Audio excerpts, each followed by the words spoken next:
Meilinger. Chapter 3. Is Opportunity Monopolized? No man is kept poor because opportunity has been taken away from him, because other people have monopolized the wealth and have put a fence around it. You may be shut off from engaging in business in certain lines, but there are other channels open to you. Probably it would be hard for you to get control of any of the great railroad systems.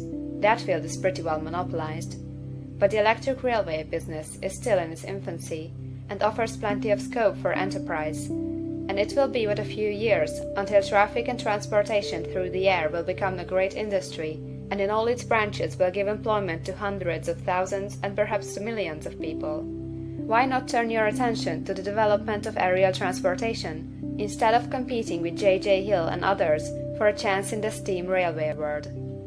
It is quite true that if you are a workman in the employ of the Steel Trust, you have very little chance of becoming the owner of the plant in which you work. But it is also true that if you will commence the act in a certain way, you can soon leave the employ of the Steel Trust. You can buy a farm of from 10 to 40 acres and engage in business as a producer of foodstuffs. There is great opportunity at this time for men who will live upon small tracts of land and cultivate the same intensively. Such men will certainly get rich. You may say that it is impossible for you to get the land, but I am going to prove to you that it is not impossible, and that you can certainly get a farm if you will go to work in a certain way. At different periods, the tide of opportunity sets in different directions, according to the needs of the whole, and the particular stage of social evolution which has been reached. At present, in America, it is setting toward agriculture and the allied industries and professions. Today, opportunity is open before the factory worker in his line.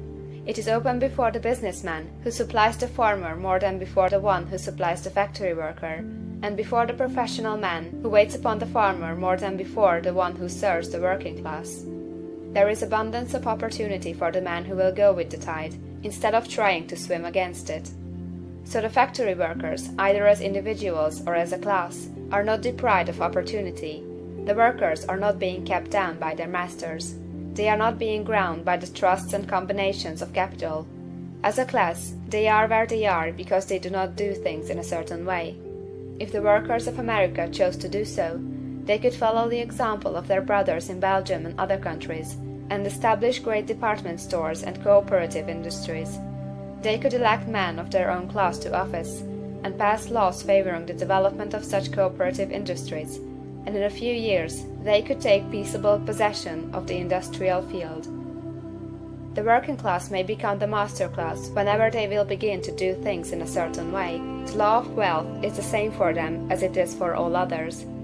This they must learn, and they will remain where they are as long as they continue to do as they do.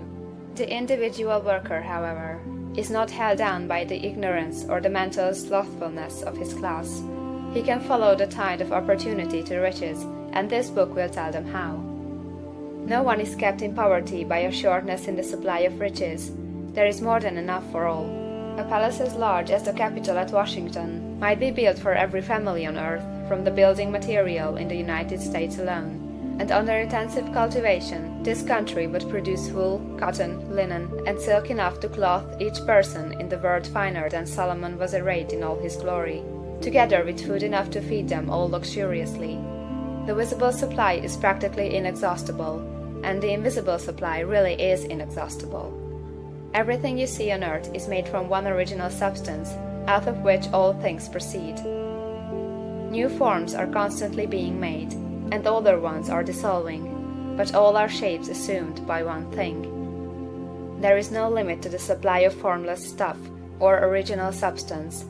The universe is made out of it, but it was not all used in making the universe. The spaces in, through, and between the forms of the visible universe are permeated and filled with the original substance, with the formless stuff, with the raw material of all things. 10,000 times as much as has been made might still be made, and even then we should not have exhausted the supply of universal raw material. No man, therefore, is poor because nature is poor, or because there is not enough to go around. Nature is an inexhaustible storehouse of riches. The supply will never run short. Original substance is alive with creative energy, and is constantly producing more forms. When the supply of building material is exhausted, more will be produced. When the soil is exhausted, so that foodstuffs and materials for clothing will no longer grow upon it, it will be renewed, or more soil will be made. When all the gold and silver has been dug from the earth, if man is still in such a stage of social development that he needs gold and silver, more will be produced from the formless. The formless stuff responds to the needs of man. It will not let him be without any good thing. This is true of man collectively. The race as a whole is always abundantly rich, and if individuals are poor, it is because they do not follow the certain way of doing things which makes the individual man rich. The formless stuff is intelligent. It is stuff which thinks. It is alive, and is always impelled toward more life. It is the natural and inherent impulse of life to seek to live more. It is the nature of intelligence to enlarge itself, and of consciousness to seek to extend its boundaries and find fuller expression. The universe of forms has been made by formless living substance, throwing itself into form in order to express itself more fully. The universe is a great living presence, always moving inherently toward more life and fuller functioning. Nature is formed for the advancement of life. Its impelling motive is the increase of life. For this cause, everything which can possibly minister to life is bountifully provided. There can be no lack unless God is to contradict himself and nullify his own works. You are not kept poor by lack in the supply of riches. It is a fact that I shall demonstrate a little farther on, that even the resources of the formless supply are at the command of the man or woman who will act and think in a certain way.